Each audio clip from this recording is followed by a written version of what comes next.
naglipa na sa lahat ng mga tabloid, sa social media. Wala raw pakialam si Catherine Bernardo kung sina Daniel Padilla at Kyla Estrada na ngayon.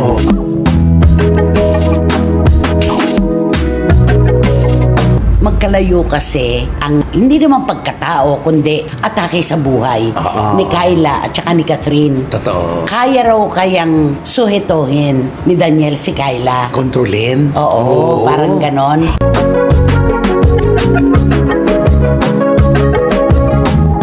Ngayon nga po na talagang lumulutang na ang kwento na ang magkarelasyon na nga ay si DJ at si Kyla Estrada, maraming tanong. Bitiranang kolonista na si Christopher Min, kinilig sa natuklasang chismis kina Daniel Padilla at Kyla Estrada. Catherine Bernardo, walang pakialam.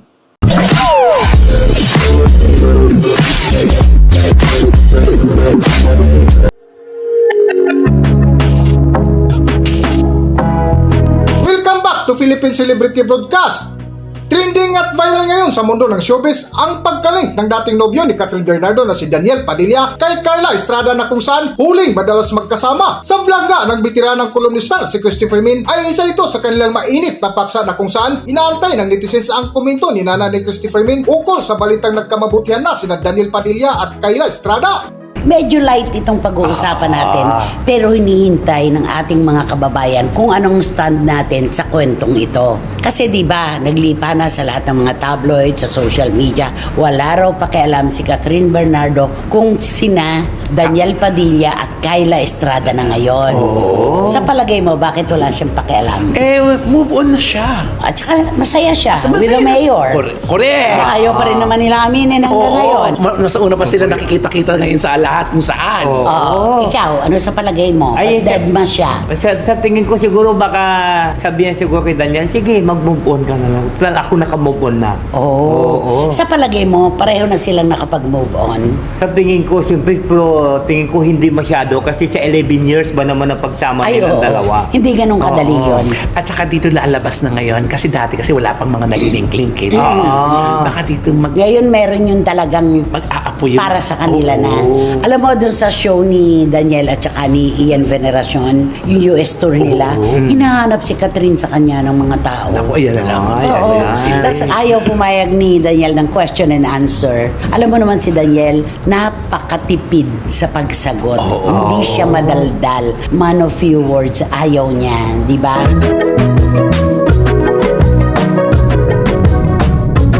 Sa patuloy nga nagpaksa ni Nana ni Christopher Min ay sinagot nila ang mga tanong ng ilang netizens ukol sa pagkakaiba ng estado sa buhay ni Catherine Bernardo at Kyla Estrada.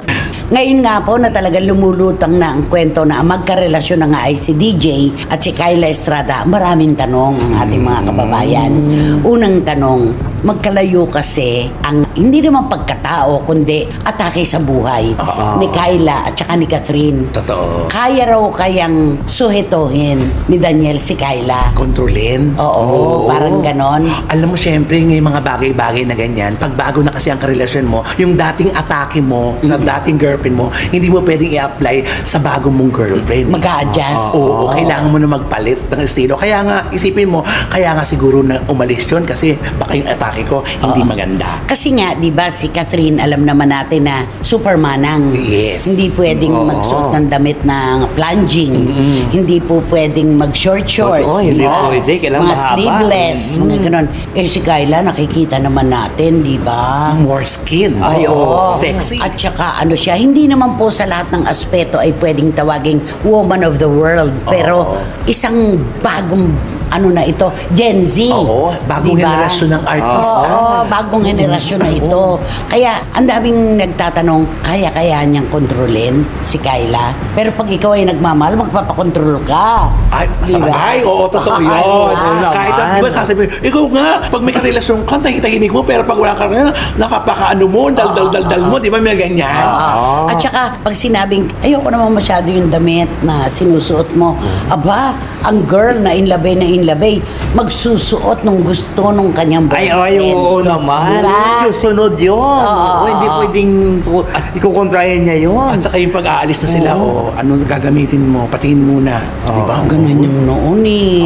Ay, Diba na- ganun Ay, daw? ganun talaga yun. Oo. Di ba ikaw nagkukwento na bago makaalis ng bahay si Catherine, chine-check Dine-check muna. muna yan ni Daniel kung ano yung mga susuot niya. Oo. Pagka kung patingin niya nang medyo may makita-kita yung Yung may skin. backlist o ano. Ay, Backlist. Backlist? Alam mo, mali naman talaga kung backlist. Oo. Yung backlist pwede pa. Di ba? Palibasa, backlist ka. ayaw ng tarot. ayaw na akla, tarus. Diba? Kasi di ba, pag nakaano, sabihin niya ni Daniel, ay, palitan mo muna yan, mag-ano ka dyan. At submissive Sabi- naman. Oo, ay, si susunod Catherine. naman si Catherine, hindi Oo, naman ito pwedeng... kasi mahal. nagmamahal. Kaya ito ngayon ang Oo. question, magagawa niya ba ito kay Kyla? Ay, alam mo dapat, si Daniel ang sumunod dito kay Kyla. Na, Kasi kung ano yung nagisnan at naano ni Kyla, yun na yung... yun siya eh. Yun na yung... Minahal mo siya eh, ko na ito oo, na ang oo. pakete ko, kumpleto. Oo. Dapat tanggapin mo to. At ang nagmamahal, tinatanggap kung ano ang kanyang karelasyon. Oo. Di ba? Tapos meron ba ako nabasa? Ano ba yan, Daniel? Mali ang ginagawa mo, magkadugo. Tapos magiging Ay, girlfriend oo mo, nga. Carla Estrada, tsaka Kyla Estrada. Hindi ka ba nahihiya? Sabing ganon. Ay, hindi mo naman po kasi Carla Estrada ang tunay na pangalan ng nanay ni Daniel, Carla Ford. Kaya hindi po siya Estrada, di ba? Yun, Mga si screen name John lang po Estrada, yan, oh. tatay ni Kyla. Yes. Okay, di ba? Kaya grabe naman talaga itong mga yung mga baser na ito. Ano ba ang komento na Hindi, nababasa mo? Meron kasi doon na komento na Ano daw? binabagay nila si Catherine at si Kyla, pero sabihin nila sinasabing nga nila nga parang mas daw si Catherine, Ano? yung parang nag-matured ng nung mawala si Daniel sa kanya. Ano ba yan? Sabing ganun. Parang Tumanda? so, parang sabi nila, ano ba yan? Parang pinalitan mo na yung tita mo. Parang ganun yung mga nakaano. Uy, Hindi Oo, naman. yung mga bata. Nakikita ko pati yung mga endorsement niya. Ang ganda-ganda Ganda. niya. Oo. Di ba? Kasi siguro yung dati, yung mga manamit, kaya Alam mo, tita ang oo. tawag. Pero Oo. ngayon hindi na eh. Eh ngayon, di ba? Ay, oo. Magkaka-level na Ito, sila. magkaka-level di ba? ka. Oo. Oo, kita-kita Tsaka na. puti-puti na kili-kili niya, no? Napansin ko yun eh, yung mga endorsement niya na gumaganon siya. Di ba? Kaya alam mo, siyempre yung mga bashers, alam mo, pagka may mamima lang sila ng mima. Walang Oo. walang mima Walang ako mima. nababasa. Wala ako nababasang mima. Mema. Mema sabi lang. Oo. Di ba? Ano ba yan? Mima na. Ano pa? Yung isa? Yung kanina? As backlist. Bakit?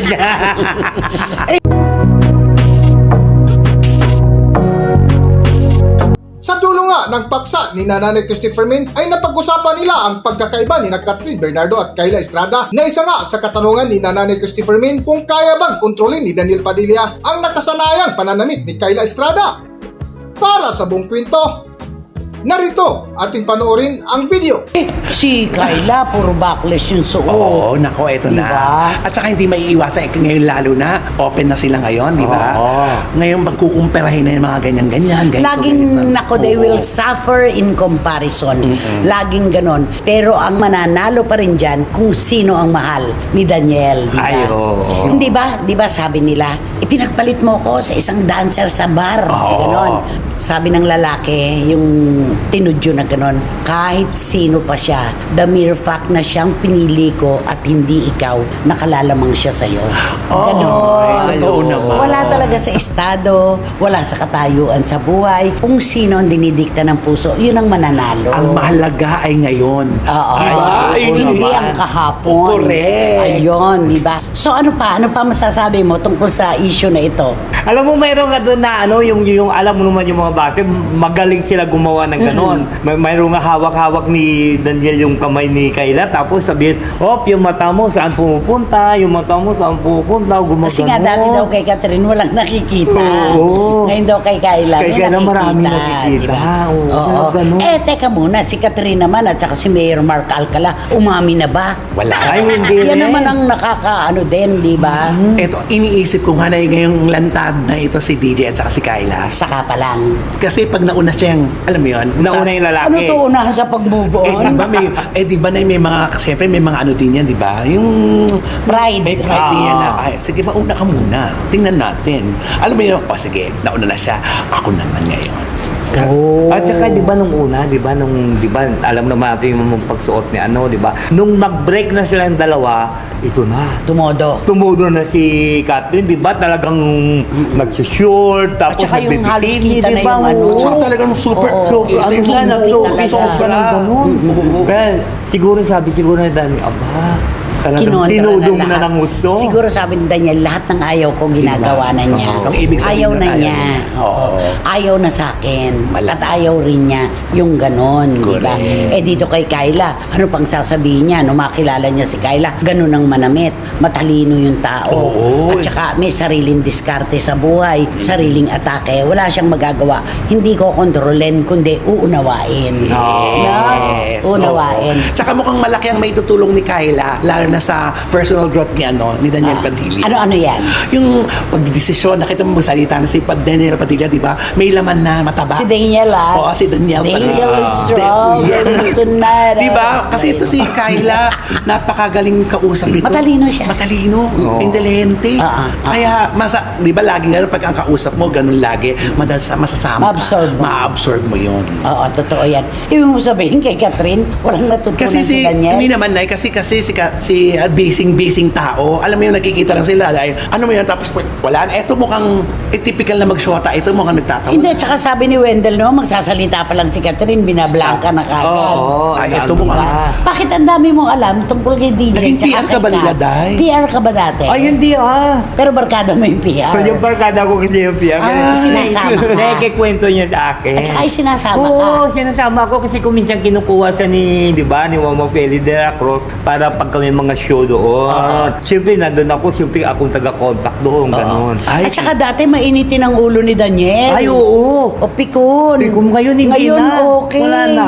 Hanggang dito na lang muna ang ating video at kung nagustuhan nyo, huwag kalimutan mag-subscribe at pindutin nyo na rin ang notification bell para ma-notify kayo sa ating susunod na video. Maraming salamat!